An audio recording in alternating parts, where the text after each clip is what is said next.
Hey, what's going on, my friends, and welcome to my YouTube channel. My name is Victor, and today I'm going to share with you 5 things I think you should know about the new moon we have here on February 1st, 2022. Number 1, growing up spiritually. This point I filmed multiple times because it's kind of hard to talk about, but I want to get it right because it's like the most significant theme right now. And it's kind of a big deal.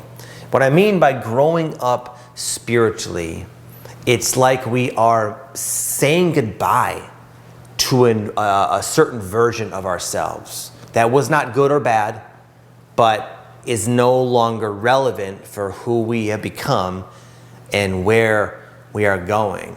And in this sort of transitional phase, there can be a lot of different emotions and types of experiences, which is why it's kind of hard for me to talk about. But in a sense, it's growing up, maturing, entering a new phase of our life. And one example that keeps coming to mind is something my wife shared with me out of this book. She reads this book called She. There's a counterpart book called He. It's about like feminine and masculine psychology, very archetypal and deep and kind of a deep read. But there's this chapter in this book, She, that's titled, I believe it's Death of the Matron. And it's something women go through. My wife is going through it now. It's a perfect example where you are basically, there's a part of yourself that's dying. It's like the little girl inside of you is dying, along with just the different experiences associated with going through life with sort of that mentality. A lot of the concerns. For example, when we're little kids, we are concerned about certain things that are just not really relevant as adults. And yet, we oftentimes carry in that mentality, that self-image, that wounded self-image, the beliefs about what we can and cannot do, the beliefs about what we feel or felt were important to us at a young age. We carry that in our subconsciousness, and that can linger into our adulthood and pose a lot of problems. It can cause us to create cycles and patterns that just they don't have a place anymore because we're no longer that little kid. Like, for example, my wife, she grew up with a very, I would say, parents that were very, very uninvolved. So she grew up feeling like, why am I even here? My parents don't even want me. She grew up feeling very unlovable. And then as a result, she started to realize, wow, my wife is real beautiful. And she realized that that's what I have going for me. I'm really pretty. So that was these conclusions she drew as a young kid. I need to be pretty because that's what I have going for me. And nobody really cares about me. And she has carried that into now. She's 35 years old. And it's becoming like, wow, this is like a big problem for me. This is like not how I view myself anymore. And yet there's such a momentum with this sort of frame of psychology. It's kind of a difficult thing to dislodge myself from, but it's something that's happening very naturally right now to her and to myself. I have another example I may or may not share, but I'm going through the same thing as well. It's a moving on from that inner wounded child part of ourselves and moving on to bigger and better things. So again, there can be a lot of emotions. There might be a sadness, like you're almost like saying goodbye to that part of yourself as you close that chapter. It could be gratitude. I've been having a lot of dreams where I wake up having like memories of my past, when I was a lot younger, and I wake up with this gratitude, like, man, that was so special. I have not thought about that in a long time, and I have this nostalgia when I wake up sometimes. And regardless, it's like we're moving on, however, and it's important to allow yourself to go through whatever emotional process is necessary for you to really allow that chapter to finally come to a close. And when you do that, even if you've been really sad about it, it's okay, because even though certain chapters of our life, or pretty much all chapters of our life, have really cool things about them, the next one's going to be awesome too, and it's going to be new and fresh and exciting, and that's what we're doing. We are moving on, and that's very exciting.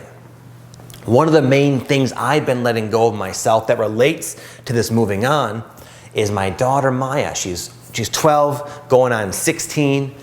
She's pretty much a teenager now. She doesn't really want to hang out with dad very much anymore. She's really into basketball and her friends. But there was a time when she was like my sidekick, and she was right there with me. Just like, we were just so close. We were attached at the hip. But that time is over. She's no longer that little kid anymore. And yeah, that's sad. That's kind of been my process. One of them is like letting go of that and accepting that. But moving on, I was at a basketball game yesterday, and she's on a basketball team, and it was like this new experience for me watching her as an older kid play basketball. It was so exciting. I felt like I was watching my favorite team in the World Series or something. It was like watching my 12-year-old play this little kid's basketball game. Was like so exhilarating and so interesting and neat. It's just such a neat, new type of experience I'm getting to have as a father. And while it's sad, she's no longer this little kid that wants to work out with me and do everything I do. It's like, this is a new chapter opening up. So what new chapters are trying to open up for you? If you can really allow yourself to go through whatever process you need to go through, it always results in a new door opening. And the new door is going to be awesome. It always is. It's going to be exciting. And it doesn't matter what age you are either. It doesn't have anything to do with age. And even if you're really old listening to this, I'm going to give one last example before moving on. I had a good friend of mine named Forrest. And Forrest he talked about his grandfather in a very high regard. And he said his grandfather was very old, a real old guy, He doesn't work anymore. People took care of him. But every time they would gather around the dinner table, there'd be like 10, 15 people. He had a huge family. The cousins would come over, and everybody listened to Grandpa. He was like this wise, like sage type of personality, and everyone respected him and found his stories to be super valuable and fascinating. And even at that old age, there's something unique there's something unique about that. And you had to go through your entire life to get to that point. You had to wave goodbye to your youth, and you're feeling good and waking up not feeling achy. You had to maybe say goodbye to your looks, those faded, and you had to say goodbye to your significance of purpose and working and being out there and expressing yourself. And all of a sudden you're this old person, but even then there's something really cool to look forward to. And only that type of age and wisdom can give someone the ability to have that type of, the sage-like experience. So this is all life is. It's doors opening for a while, and then that door closes and a new door opens. And eventually we die and we start it all over again or something. But the point is, this is kind of what we're going through right now. Number 3, almost a side note, but also very important to discuss, is working with others. Right now, there's this chance to really synergize and team up with people. This could be in your business, this could be in your life, this could be with your even just family. But you might find that there's some like friction that needs to be ironed out. And a really wise and simple and universal way of doing so is through acceptance and through love and supporting them even on their bad days. Reminds me of this book I'm reading about Will Smith. He's got this awesome autobiography where he's very revealing. Will Smith talks about how he has this core trauma experience that he went through when he was a little kid. It was when he saw his father beating on his mom. And in that moment, he was the only one around, and he knew it was his time to step in there. And he was like 10, 12 years old, probably would have gotten his butt whooped, but he knew he had the strength at that age to do something, but he chose not to. He just froze. He just froze and let his mom get beat on. And he said in that one experience, he decided, I am a coward. That became his identity, Will the coward. And after he told that story, and if you watch his YouTube videos and stuff, you see him in person, not acting, you can see that's there. It's very obvious that wound is still with him, big time. It's so clear as day. And he's done a lot of work. He's drank ayahuasca. He talks about it in his book. He's done a lot of different things to really work on that, but that's still there. I have a core wound, maybe several, and I've done a lot of inner work, and I've really tried my best, but it's still there. It still runs my life from time to time, more often than I would prefer. And same with my wife, same with probably you, and same with most people here on planet Earth that are not yet completely enlightened and having transcended all of the human condition. We're all dealing with people who have these core wounds that dictate a lot of their actions. And now we're working together, trying to work together, and we're becoming more psychic ourselves, more aware, more perceptive of other people's issues and shadows. So it's like, oh, I don't want to work with that. But it could take some time for us all to heal. And if we can accept one another for who we are and where we are, no matter where it is on the spiritual journey, then we can come together today, right now. And two heads are better than one. It really does make a difference when you're working with other people. There's a co-creative synergy that results. And just as you can maybe perceive the shadow of others more easily, you'll also be aware of the power of coming together. It reminds me of running a retreat. I do retreats sometimes. In fact, just so you know, a little side note, it's open now. I'm doing one in Sedona in June of this year. There's information down below. I'll talk a bit about that at the end. But anyway, for a long time for my career, it was like a solo endeavor. It was just Victor making videos, Victor coaching, doing this and that. But when I started to run retreats, I started to inevitably have to work with other people because it's beyond something I can do by myself. But I realized that when I work with other people, the experience, the transformation is so much more powerful when we all come together. It totally transcends anything I could ever do on my own. And right now there's a lot more people waking up on the planet, and a much greater likelihood you're going to find yourself in some way linking up with other like vibrations. And there's this opportunity to work together. But in order to really have a smooth, collaborative experience, you might find that you need to deepen your level of patience, tolerance, and acceptance. Number 4, tuning in.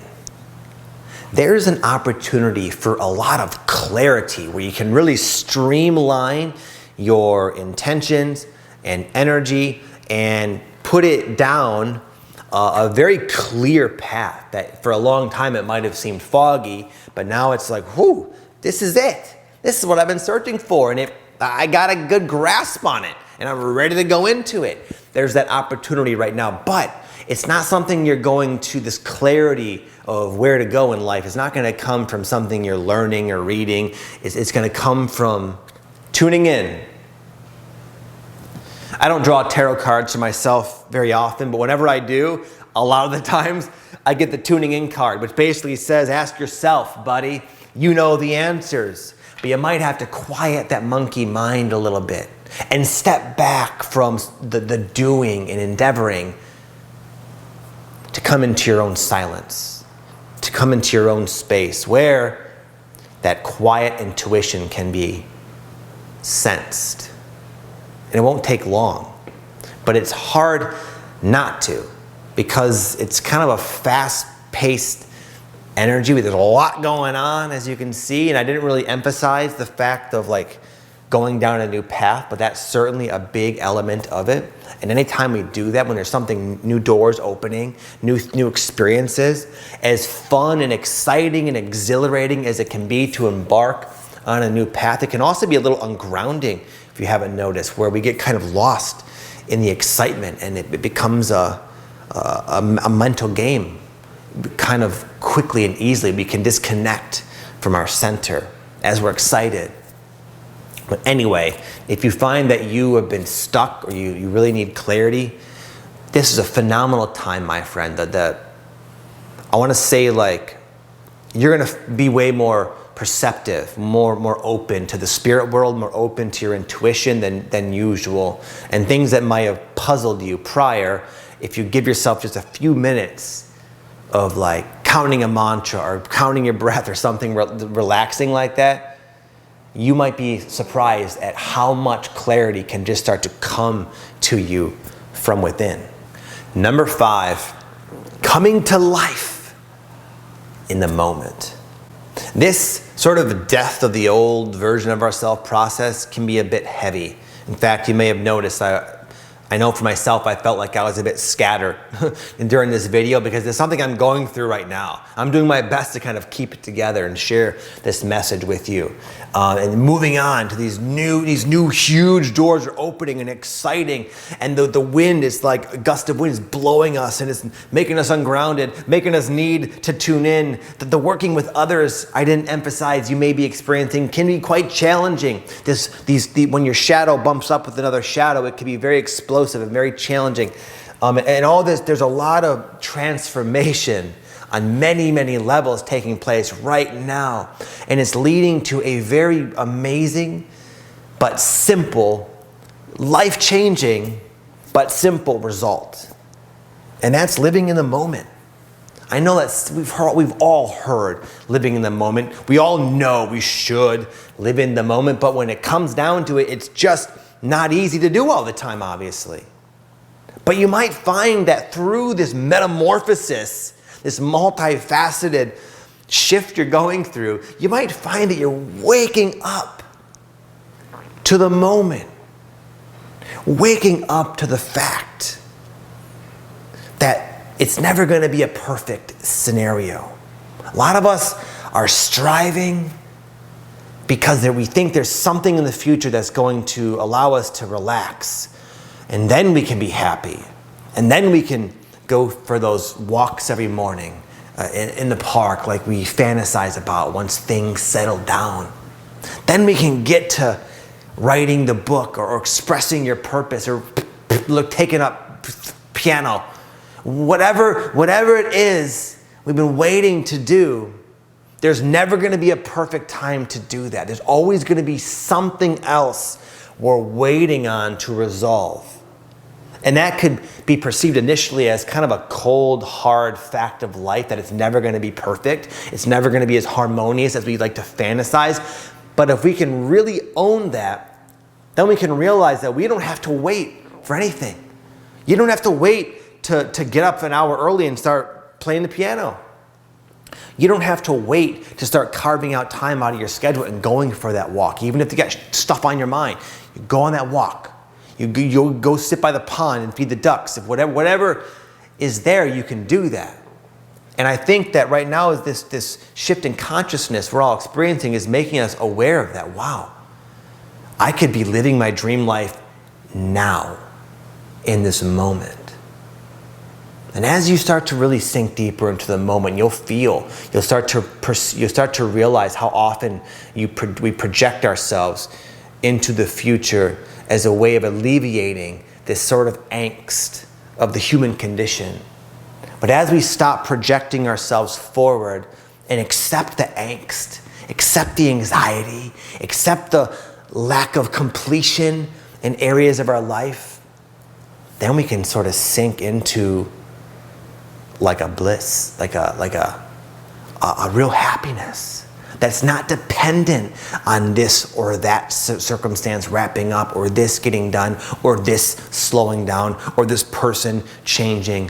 We can relax into a sense of deep peace within any moment as we just accept it all, man. Accept people's shadows, accept that our life isn't exactly where we want it to be, accept that there's things about ourselves we wish weren't there but are. And if we can just accept,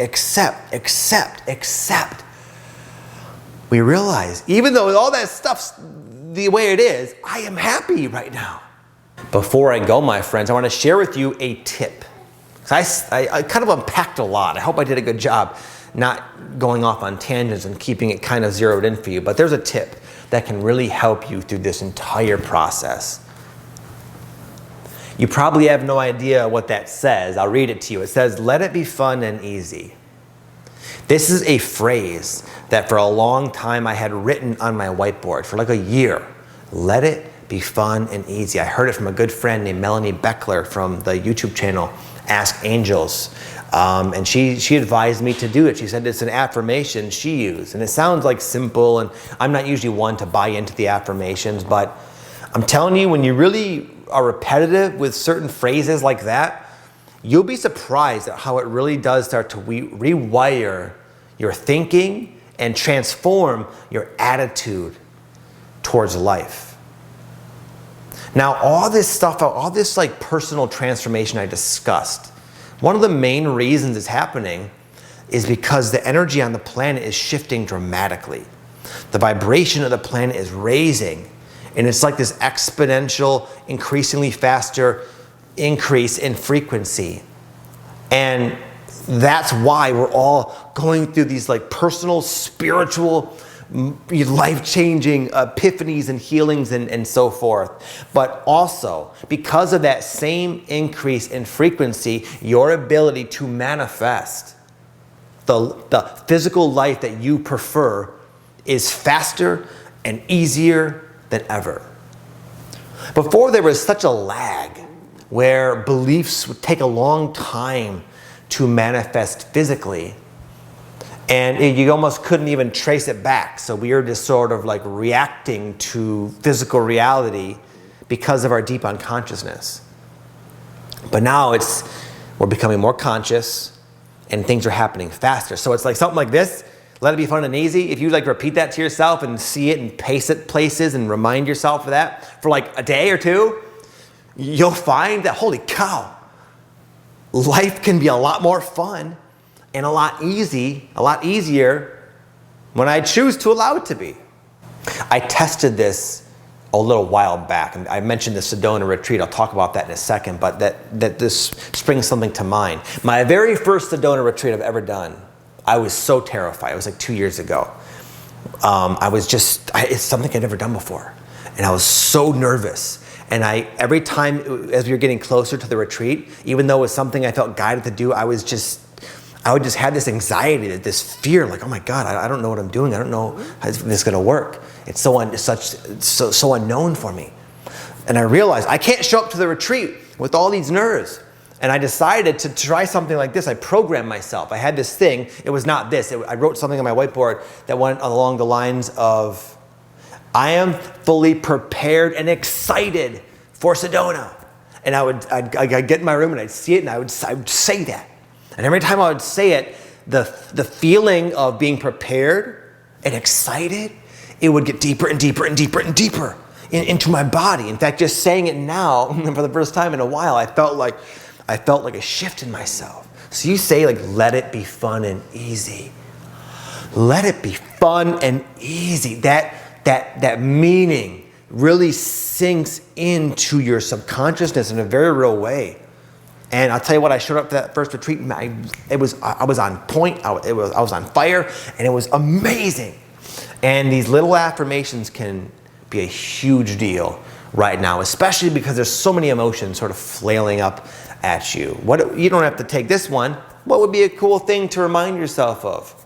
Write it down, repeat it, study it, program it into your mind. You might be shocked at how much one little belief that you consciously program into your subconscious can change all areas of your life. And before I go, I did want to give you the announcement that there's going to be a Sedona Retreat that me and my team are running in June of 2022. It'll be June 23rd through the 26th, 3 nights right there in Sedona at a retreat center called Sedona Mago. And what we're doing is we're looking for people who, one, feel kind of a call to go to Sedona.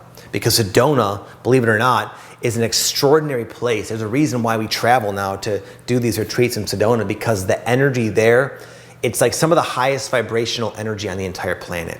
And just being there can be a whole awakening in itself. But when you run retreats there and you do like breath work and the different things we do with you guys, with a bunch of like-minded people in Sedona, it takes on a whole life of its own that's beyond me and anything I'm controlling. It's like this retreat energy in Sedona is so powerful, and the transformations are literally life-changing. In fact, there's the information down below. If you go on the page, you can just read all the different testimonials. There's a testimonial video. Many people have made videos. You can just see what people are saying, and it's not something I'm taking credit for. It's just something that tends to happen there. But the reason I'm telling you now is because I'm only doing 1 retreat a year. I normally would do 4 or 5 in Sedona because we live so close to there, or We also lived in Sedona at one point, so it was easy. But this is going to be the only one of the year, June 23rd through June 26, 2022. There's information down below if you want to check it out. And on that page, you can find all the different details if you're curious. And with that said, my friends, have an amazing day. Much love. Peace.